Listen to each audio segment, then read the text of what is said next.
Hi there, Bobby Ogilvy here, Executive Strategist and EQ Coach. Glad you could join me. So in this talk, I'm actually going to be redoing and summarizing a talk I did a couple months ago for PMI New Brunswick. And it's about how the right business strategy can actually help align multiple complex teams and get efficient results. You could think of it as why we need good business strategy, particularly when we're dealing with complex problems that require a lot of adaptation. Okay, let's start the slideshow and dig into it. So one reason I think I can boil this down to 15 minutes, which I'm sure is optimistic, is that before I had to slow down and I had to have some space for group discussions. This is just going to be a straight video. I think we can do it that fast. Great.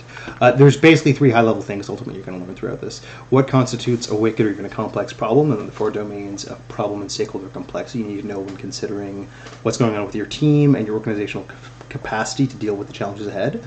We're going to get a quick overview of Flex, which is this business strategy and scaling approach. It's based on lean and systems thinking. Much more importantly, it comes out of Project Management Institute's Disciplined Agile. This has been a huge thing for them since 2019.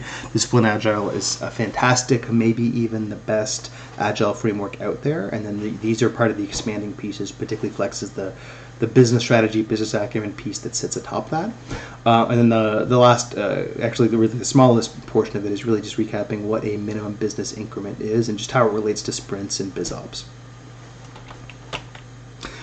This is me. I won't go too much into my background. Please find me on LinkedIn. So it's, I guess it's linkedin.com/in/Robert-O. Please find me, connect with me. I would love to see what cool stuff you're up to. I think it's mostly going to be a lot of venture for Canada and other people seeing this. But please find me, let me know what cool stuff you're up to, and let's connect. Okay. Complexity and sense-making domains. Let's dig into this. Quick snapshot, how does complexity emerge? Is a 5-10 person startup team complex? Well, probably not. They might be tackling a hard, problem complexity issue. But really, complexity, one of the big factors is it's coming out of the more moving pieces involved in something, right? So an easy one is to think of how big is the organization and how many moving parts and how many things they're trying to do and how long is their time horizon that they need to plan and work around. And you can imagine that as these numbers get higher, everything becomes harder to do, right? People are physically more spread apart. You need to put a lot more organizational and operational effort into making this all work. Your access to skills becomes harder and harder, and you need to develop talent pipelines knowing that you will have turnover, and knowing that you need to find systematic ways to access the talent you need. Depending on your industry, your kind of standardization or even your kind of compliance regulatory needs are going to become bigger and fiercer as you get larger. Certainly high-level accounting and kind of profitability analysis is going to become more nuanced.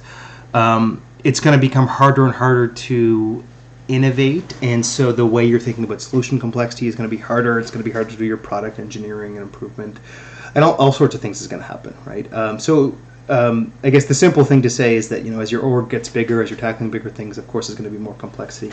Does that mean that every organization is complex, that every, business trying to do something is dealing with a complex issue? No. There are different intensities of complexity and different dimensions of complexity, right? Just in the same way that not every business is innovative. Great, let's define what innovation is. Now we can start to talk apples to apples around what this is, as opposed to saying, oh yeah, everything is complex nowadays. It's like, no, we need to be damn specific what the hell we're talking about. Some of you may have seen this then in the other talk.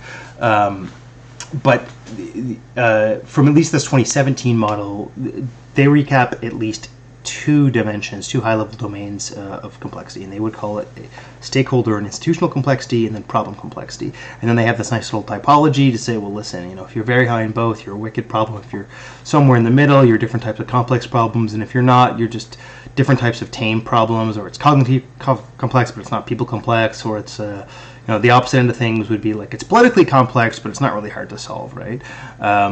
And so, simple enough to say that the higher it is on both dimensions, the more complex it is. But really, even this article, because when it digs, so the excellent part is that it digs into a bunch of facets, which already really implies that they should be parsing out more dimensions here. There's not just two dimensions. There are qualitatively different ways of thinking about this. There's a level of trade-offs and volatility. There's how hard it is to conceive and understand the problem or conceive solutions for that problem. These are all different dimensions. But then there's also how fragmented the knowledge is and how much you need to get different experts to cross-functionally work together. There's how much you need to navigate different interests, embedded contextual interests, think of it as political interests, and how hard it is to get the different power and resources needed to actually succeed, how much power brokering and constraints are in play. These are all types of that. So even if you think about breaking these into just the, one added dimension of are these internal to the org forces or external forces, that's one easy way to then start to parse out these. So then we arrive at a model that I would think looks something like this. And this is kind of me taking what those kind of inner and outer forces are and then kind of mashing it up with some stuff in the past year and a half we've seen from Dave Snowden trying to recap the different models, lenses of sense making. Right. So I won't get into these four types of sense making. And one brief point I will say on that, some of these have a stronger background in research. Mental models, very well established, like 100 years of this stuff.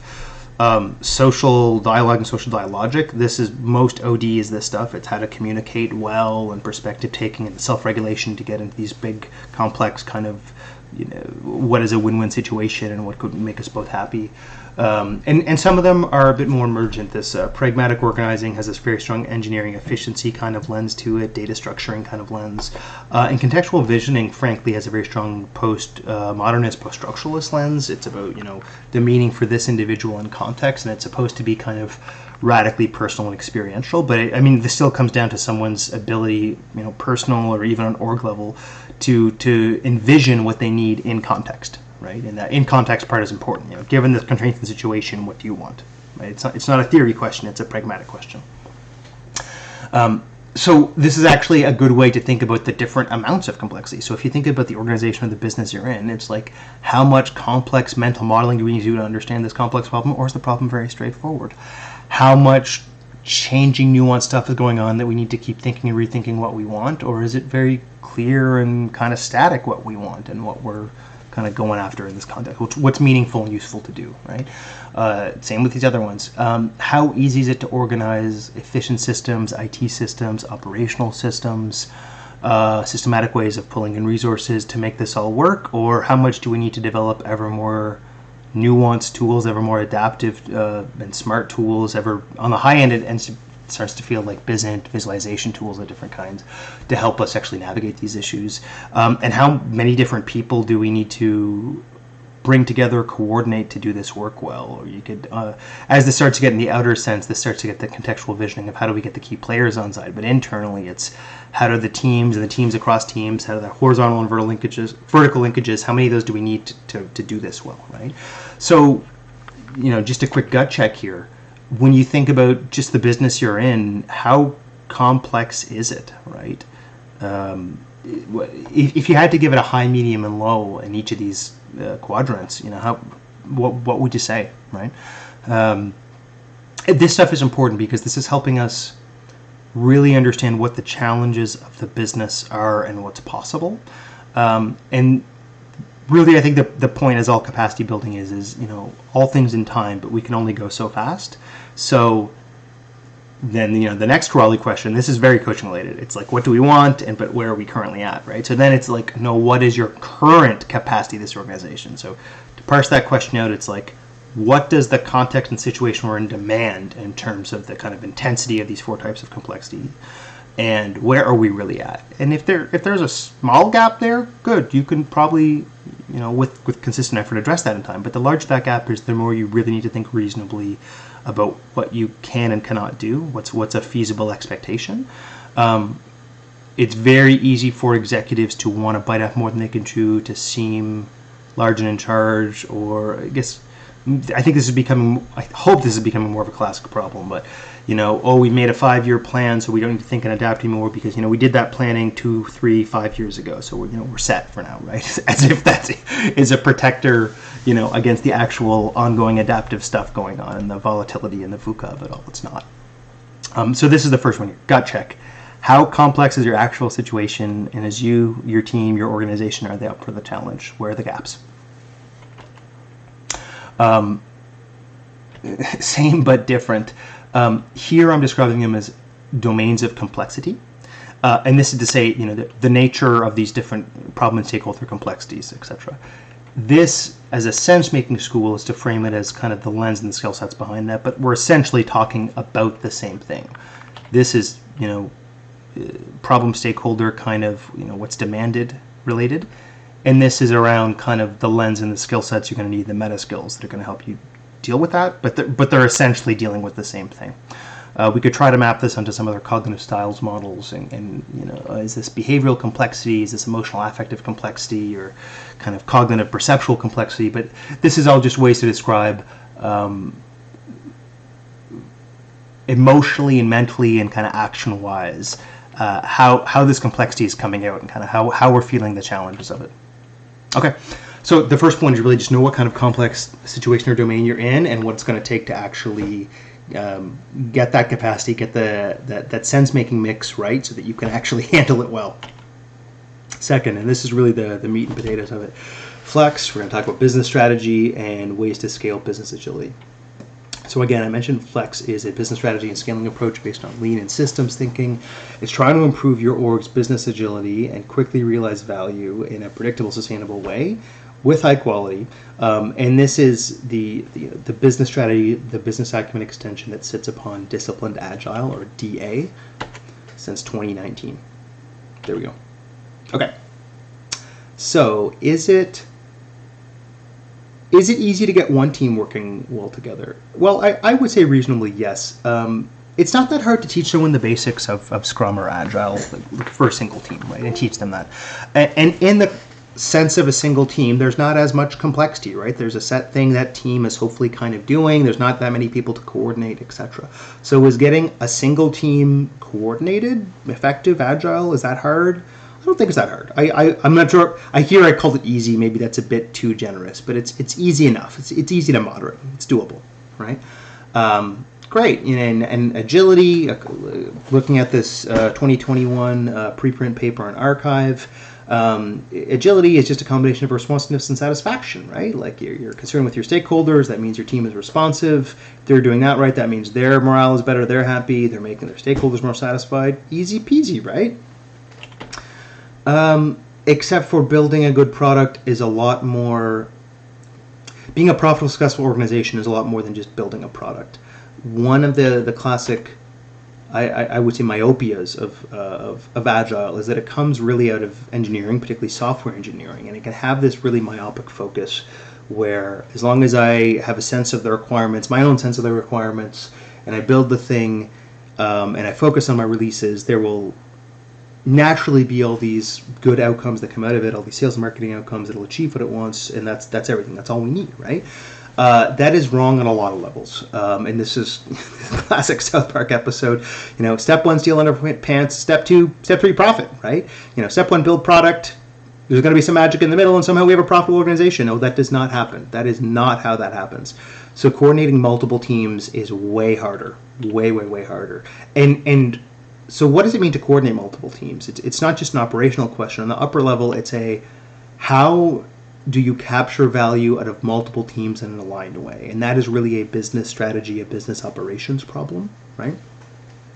That takes a heck of a lot more effort.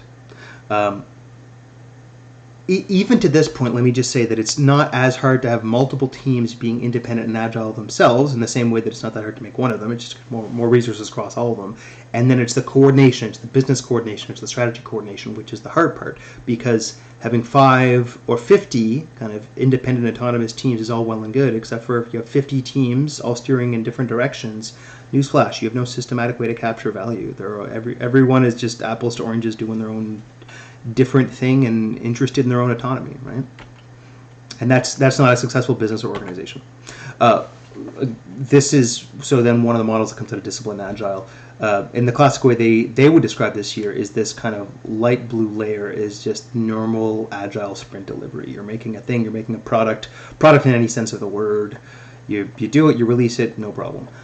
It's these kind of light to dark purple layers above it which start to deal with really the business acumen of how do you manage a portfolio of products, how do you manage your R&D efforts and your governance and your marketing and continuous improvement, and these other kind of assets and structures that you need around you, right? And that is more than just having teams that are releasing things on time. There are these, they would use the term blades, but they're basically these higher level business functions which are trying to coordinate and align multiple teams to do worthwhile things in a workable way. Great.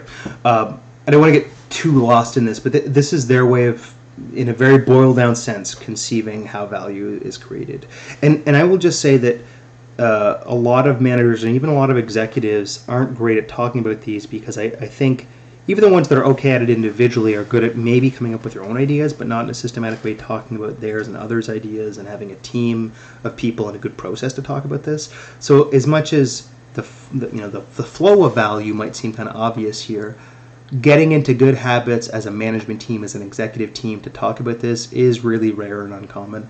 So these are skills and processes that basically every management and executive team needs to build up and get way better at, particularly the more complex their situation is. Okay, so it basically starts like this. You're conceiving strategy in the front end, and that's, what are our needs, and, internal, external, what are customer needs. This is a lot of ideation. It's coming up with things. What strategies could possibly work? And then you're conceiving different strategies and initiatives. That gets into portfolio management, right? And just, like all good decisions, you want more possible decisions and options than you actually choose, right? So you can only execute on a subset of that, right? You want more options than you can actually, pick. That then pipes into how, not just which ones you're picking, but there should be a meta kind of business vision, organizational vision of why this makes sense, or impact vision of why this makes sense. Then each one of those is going through their own product management process of how you're dealing with that. We'll get into minimum business increments later, but this is just actually, I would say, a more granular way of thinking about adding value apart from just product releases. That's a simple way of thinking about it. Great. You have programs of things you're managing releases, you're managing IT or whatever your kinds of operations are. This is ultimately making sure that you have something consumable that the customers want, that's getting put to use in some way. This is maybe the hardest part, or the least common part. Trying to figure out potential value, the different ways that you're adding value or not, and that's both an internal and external. Internal to organization and happiness and satisfaction and efficiency, but external to like number of clients and how happy they are and their retention and your position in the market. These are all things about potential value, and this is really this prioritizing what's working, what's not working. Are there good lessons learned we want to scale, or are there things we want to axe? And this allows the whole cycle to just keep going, right? And so then these things in the middle cut across all of them. All of these are subject to process improvement and support and good data management and cybersecurity and how you're thinking about your architecture and your governance. This is, again, has a very IT-ish tone, but this actually works in any context.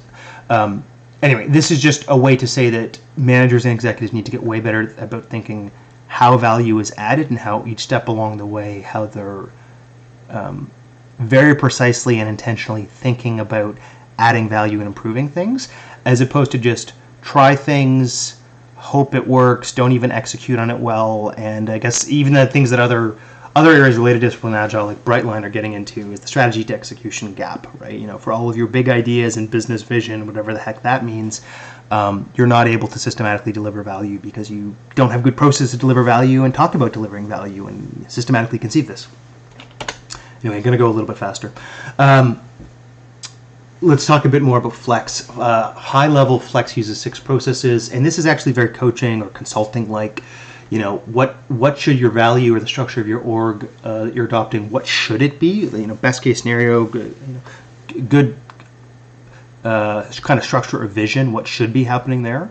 Then second, you're identifying the challenges that you're actually experiencing in the organization from that idealized structure that you're going after. Then you're conceiving potential solutions. So this back and forth between like, what do you want, what's the reality? What do you want, what's the reality? So you're conceiving potential solutions. You're then figuring out like the prioritizing the sequence of how you're going to adopt those solutions. You start to bit by bit implement them and attend to actually whether you're seeing improvements or not. And then you just keep setting the plans and repeat this process as you're going through and improving them. This comes out of the PMBOK 7, which just released last year in 2021. And this is, you're coming up with your plan, you're tailoring it to your organization, you're tailoring it for your projects, and there's ongoing development. So, magic word in all of this is customizing it and what do we want and what isn't working, right? it's hard to put all of this stuff in the words, but again, Flex would describe itself as based on lean and systems and flow thinking. It wants to develop both the organization and the individual leaders and talent within the organization and get them way better at conceiving value. And so on an org level, it's kind of a process problem. On a personal level, it's a lot of leadership acumen, business acumen, skill development. But this is what Flex is trying to do. I'm going to recap this model because this is my favorite dynamic capabilities model. Dynamic capabilities is probably the best strategy model, or one of the most famous ones in the past 25 years. It comes from David Teese. The quick and dirty of it is that your business organization needs current operational things in the short term, substantive capabilities just to keep the lights on and do whatever they do, and then there's future stuff they're going to need to do to stay ahead, to keep competitive advantage, to get better, and those are dynamic capabilities, the future stuff you're going to need. And that all sounds well and good, but when you actually dig behind the curtain to figure out what actually underpins that, it's a bunch of entrepreneurialism, all this motivation and entrepreneurial business stuff that you're doing, and your learning processes, and how well your individuals, your teams, your organization is learning and developing, and that's basically piping into your capacity and your org knowledge, and that's helping you perform better. I say this because it's very easy for us to fall in this trap of kind of old wine in new bottles, as if this, if we just have a good entrepreneurial sense of business acumen and we're really good at learning and continuous improvement, right?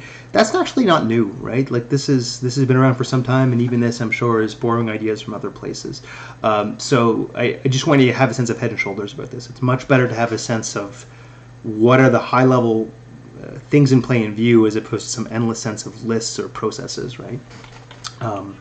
But ultimately, I like that Flex is interested in these things. The good entrepreneurial business acumen and continuous learning and improvement.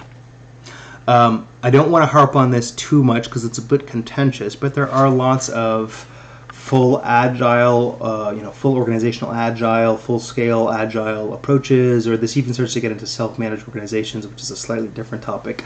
So you could probably figure out that I think that discipline agile is the best, both theory and practice-wise, it's the best. But on the opposite end of things, some have clearly shown that they are not up to the par. And the one I'm going to particularly point out here is SAFE, Scaled Agile Framework. What basically, I'll go into the differences here, and then I'll quick and dirty tell you why SAFE did not live up to all I was hoping it would be. So 4 key differences between the Flex and SAFE. Flex is actually trying to organize around value streams, not levels.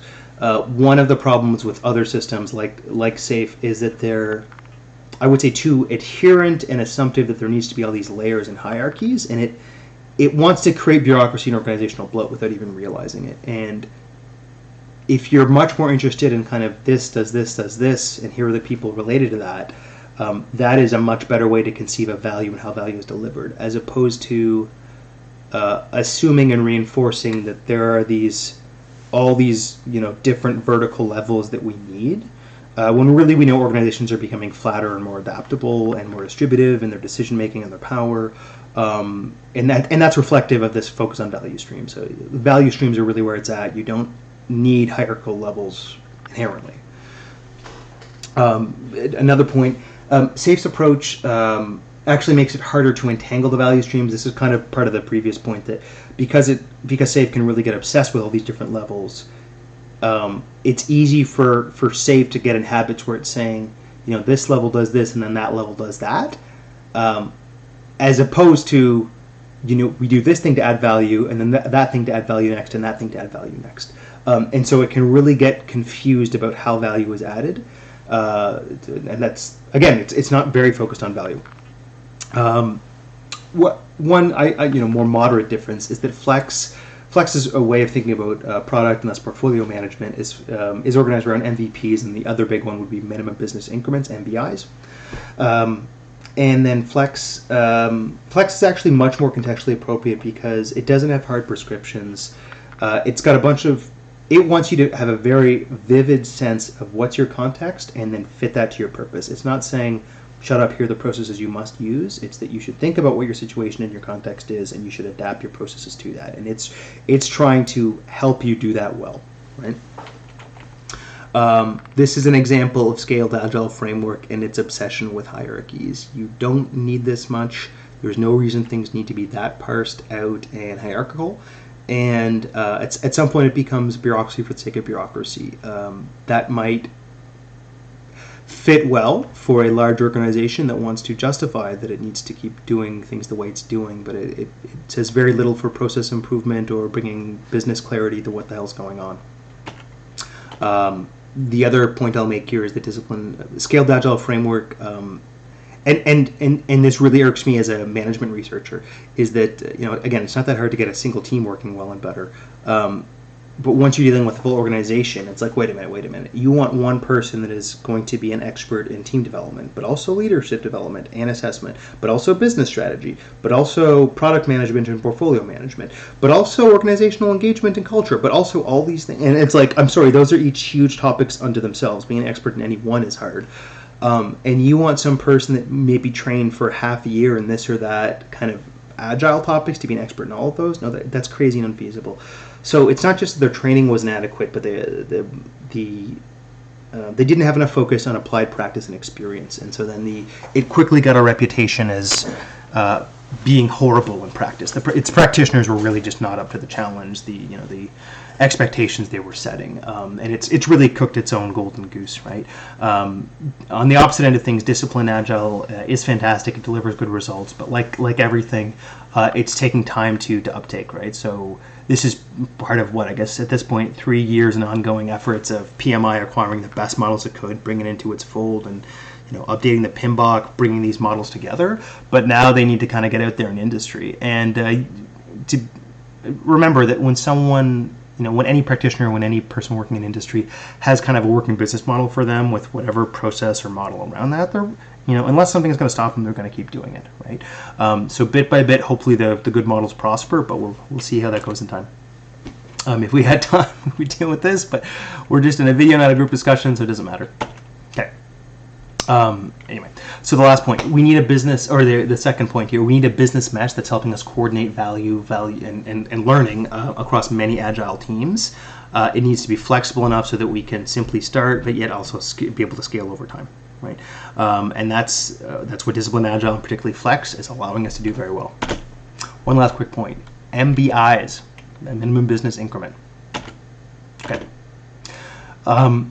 This is basically a recap of that same kind of model we saw earlier. Strategies and initiatives are piping into product management, or piping into the dev and how you're planning things in your development and your releases. You're thinking about how you're adding value. You go from there.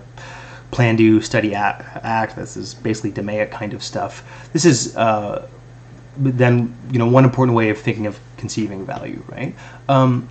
But notice how far down the line releases are, right? And again, classic agile is probably too focused on release product. In fact, you should be releasing every sprint. So it's like, wait, so every 1 or 2 weeks I have to improve and update the product, and that's my whole focus, the product, and that's it. Great. So that's actually why we need better ways to conceive, what an increment of useful work is, and that's actually why it's better to have this more granular, more flexible thing called a minimum business increment, right? It's smaller than a full product release. It can include a lot more business and non-product related tasks that are useful and contain useful outcomes. But frankly, it just better emphasizes strategy or other kinds of ideas or implementation issues or anything that adds business value, right? And I'm just going to throw out a few keywords here. Anything around sales, anything around marketing, or anything around process improvement. These are perfect candidates for MBIs, right? One of the classic, I would say, engineering conceits is that, if you build a product, they will come, as well as also making something a little bit too overcomplicated and kind of not supporting, maybe even being a bit antagonistic towards your audience, your clientele. Because if they don't get it, they're just stupid, right? And it's like, well, no, if you're dealing with really cutting-edge innovative products, you actually have to inform and educate people, and that takes a while, and there's a whole market shift side to that, right? And so any conceiving work in a more full spectrum way apart from just products is actually really important, because there's all the other steps that need to happen for us to find clients and sell to them and deliver value to them and keep them happy over time and pipe that into business acumen back in and all sorts of things, right? And so all this basic grid does is that anything that moves strategy forward, that helps customers or helps products, these are all useful things to do. MVP is probably the most robust, kind of many pieces at once, but like any little piece is useful. So let's start thinking in pieces of business value as opposed to products. They also do away with the notions of epics because it convolutes value far too much.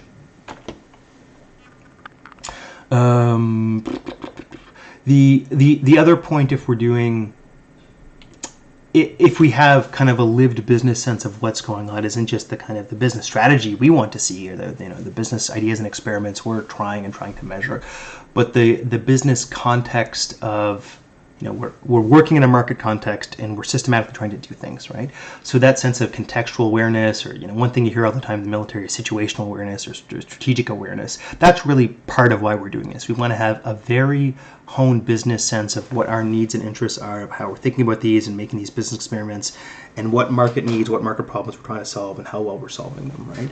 And that is a much better grounded way of thinking about how we're improving as a team, as an organization, or how well we're delivering value or not, or improving, as opposed to just like, feature on our product. It really underscores the entrepreneurialism that you guys are interested in learning, and that you're trying to develop organizational knowledge. So it just does all that much better. One of the things, even in the military, they sometimes talk about is when you're getting your mission orders, you get the 1-up and the 2-ups intent, right? And that the point of that is to give you strategic context, situational awareness of what's going on, right? Your platoon is doing this, but the company is doing this, and the battalion is doing this. So great, if the battalion is doing its thing right, and the company is doing its thing right, here's why your unit needs to do exactly what okay, got it. That makes perfect sense. Yeah, I know what you're saying now. Right? And that helps provide business context, but just alignment and clarity about why we're doing this. And the more that gets, the more that organizational knowledge gets kind of soaked in, the more that gets internalized, and that's business acumen. That's actually part of how teams develop, and they get more self-managed in terms of being able to not just manage their own operations and capacity, but their own ways to conceive business value and better strategic options. That is basically it. MBIs are a smaller, more sprint-like unit that enables, this business mesh to align things and work with value across many teams, and it actually creates business continuity using these minimum business increments. That's basically it. We talked about the different complex domains and dimensions, and how knowing the complexity of your situation is really important to know about what sense-making, what cluster of skills is required. We talked about the business mesh needed to coordinate value flow across multiple agile teams, and you need something that's flexible enough to start, yet scale over time, and that MBIs, minimum business increments, are an excellent way to start smaller with a sprint-like unit that actually helps this whole business mesh actually work. It provides business context and strategic continuity. That's it. I've gone for far too long. I'm Bobby Ogilvy, Executive Strategist and EQ Coach. I'll see you guys again soon.